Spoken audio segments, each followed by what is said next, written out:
is understanding how things work. That's what physics does. You know, how does the world work? What's the reality model that describes this? So that was my passion. That was my aim after that experience, was to figure out what is going on here. What are the rules? How do you go out of body? You know, what does that mean? What are the limitations? So I spent the next 35 years, 40 years exploring, doing research, doing experiments, because you could eliminate some variables, say, well, what does this mean? How far does this go? How can I manipulate this? You know, just like we were talking about earlier today, you find out that you can see auras. I got that early on, where I started seeing energy around people. I realized that I could specify what the colors meant. And then that means that, well, those colors aren't fundamental. You know, that's when you say your interpretation. Yeah, so when you say you could specify it, you could say, okay, I want to use this color to show me, say, a healthy right. or a healthy portion of the aura, or the physical or something, and you could choose. Right, or I could have, you know, the way I wanted to, right, the way I wanted to the way I was interpreting the aura, I could choose what it meant. Yeah. So I had read, what is it called, Man, Physical, and I don't know, it was a Ledbetter, C.W. Ledbetter. I read that back in the 80s. I was reading long time ago. Yeah. You know, he published that probably in the late 1800s. I don't know. He was one of the original theosophists. And Man, Visible and Invisible was the name of that. And I had read that, and I saw his colors, and that's basically the way I saw it, was the way he saw it. But then I learned that that didn't have to be the way it was. You could change that all around. And still be getting accurate data. Get the same data. Yeah. You get exactly the same data. And then I knew that those colors were just metaphors. That was how you interpreted the data. So you do experiments like that. Dennis one day walked up and tossed a picture in front of me. And he said there were like 5 people in the picture. He said one of the people in the picture is a renowned psychic. The others aren't. Which one? And I had been seeing auras then for only maybe 3 or 4 months. So I looked at the thing, and their auras blossomed up around everybody in the picture. And that was another lesson. You know, you learn something, that it doesn't have to do with looking at a person and seeing their aura. It has to do with your mind. The person isn't that important. You can have a metaphor for the person, well, it's the picture, and you can still see the same aura and get the same information. So I looked at them, and there was this one person who had this big, well-developed, bright aura, and the rest of them didn't. So I said, that one. He said, you're right, you know. And I didn't know, actually, that he knew. I thought he just wanted me to tell him which one it was. But he knew the answer, and it was a test he wanted to see. So it really was programmed by your intention to connect with the data in the photo. Exactly. Yeah. The data is out there. Yeah. So you can connect with that data. And then that was another big aha. You know, it's not something that goes around with the person. It's just data.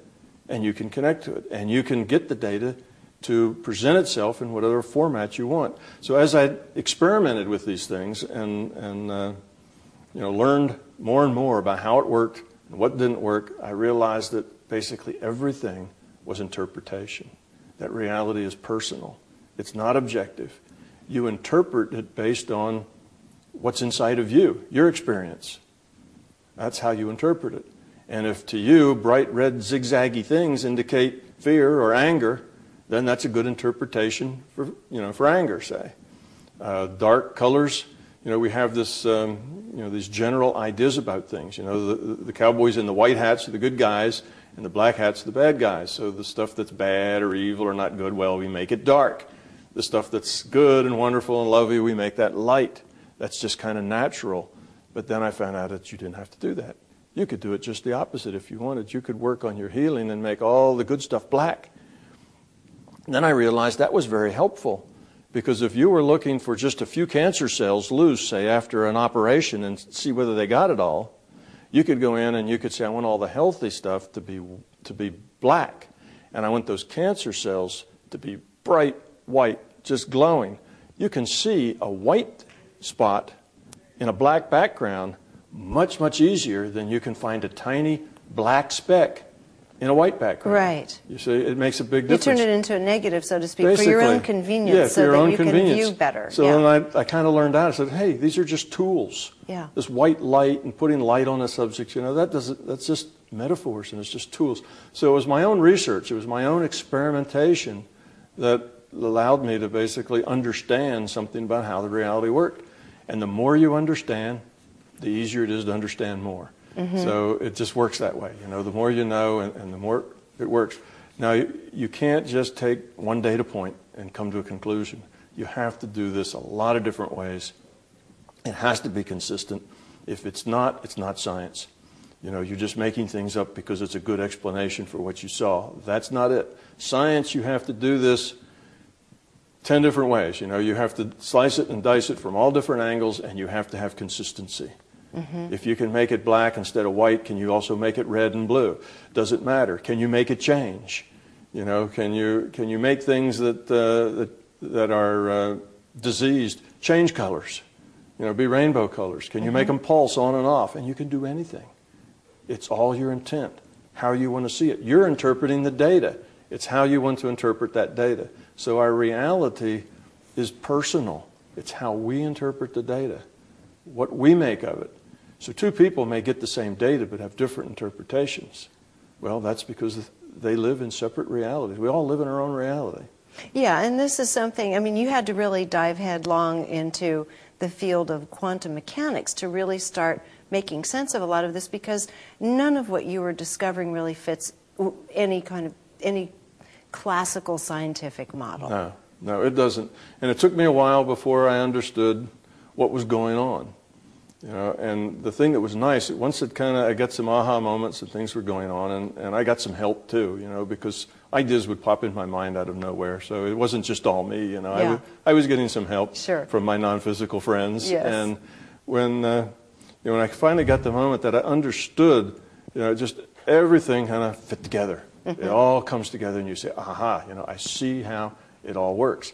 And that's when I realized that I understood quantum mechanics. You know, I was a physicist, but I never really understood why that particle was a probability distribution and how that really worked. And the advice that my professors gave me is, don't worry about it, just do the calculations. We know it works. I didn't like that. No. You know, that didn't suit well with me. Not good for inquiring minds. No, not good, but it's, you know, so I worried over things like that, and eventually I realized that the whole reality system, not just tiny things like quantum mechanics talks about the very, very small, but the whole reality system works in one consistent way, and that you could explain quantum mechanics on this larger understanding of reality. And you could explain relativity from this larger understanding of reality. Relativity comes from c, the speed of light being constant, and you can explain that as basically the design criteria for the virtual reality that we're in. And then that makes sense. Well, okay, to have the reality we have, the way it works with our rule set, to be able to have, you know, differential calculus and smooth functions and the rest of it, you need an isotropic, homogeneous space. In order to do that, c has to be constant because this is a virtual reality. So the specification of how much data and how much throughput defines the constant. And that's all it is. It's just a design spec on the virtual reality. And, you know, voila, there it is. So then the two big issues in physics for the last 60 years is how do you describe quantum mechanics and relativity under just one overarching understanding, you know, one set of principles that explains both of those. Well, that was what Einstein was trying to do with his unified field theory.